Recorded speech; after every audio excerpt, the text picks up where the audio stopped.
বসন্ত আবার রঙিন। লেখক দীপালি ভট্টাচার্য। মিত্রবাড়িতে বছর দুয়েক হলো দোল উৎসব বন্ধ আছে, কিন্তু এবছর মিত্রগিন্নি নিজে উদ্যোগ নিয়ে উৎসব করবেন শুনে অমল বলল, মা ভুলে গেলে?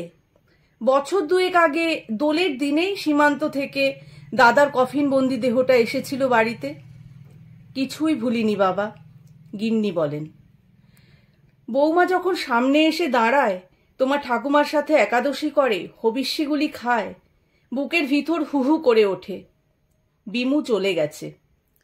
কয়েকদিন আগে ওর একরত্তি ছেলেটার যখন কঠিন অসুখটা হলো, গোবিন্দকে মানত করেছিলাম, তিনি রক্ষে করেছেন। আজ দোল, তাই একটু পুজোর ব্যবস্থা করেছি। অমল সবই জানে। সেই জমে মানুষে টানাটানি 1.5 বছরের বাচ্চাটাকে নিয়ে ভোলা যায়? রাত জেগে সেই তো সঙ্গ দিয়েছিল বৌদির।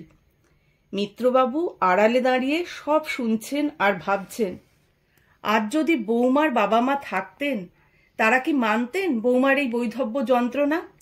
হয়তো আবার বিবাহ দিতেন। আমিও তো পিতা, বাড়ির অনুশাসনগুলোকে চাইলেই কি শিথিল করতে পারি না? পারি না কি বৌমার সেই হাসি মুখখানি ফিরিয়ে আনতে? বৌমার প্রতি ছোট ছেলের অনুরাগ মিত্রবাবুর দৃষ্টি এড়ায়নি। বাচ্চাটিকেও অমল বড় ভালোবাসে। দোলের পূজা শেষ হয়েছে, সবাই ঠাকুরের পায়ে আবির ছুঁয়ে পরস্পরকে আবির মাখিয়ে দিচ্ছে। বৌমা একা ঘরে। মিত্রবাবু অমলকে বললেন, ভালোবাসো তো বৌমাকে? সে যেন লজ্জা পেল। মিত্রবাবু তার হাতে আবির দিয়ে বললেন, তবে তার ঘরে যাও, রাঙিয়ে দাও তাকে। আমি অনুমতি দিলাম।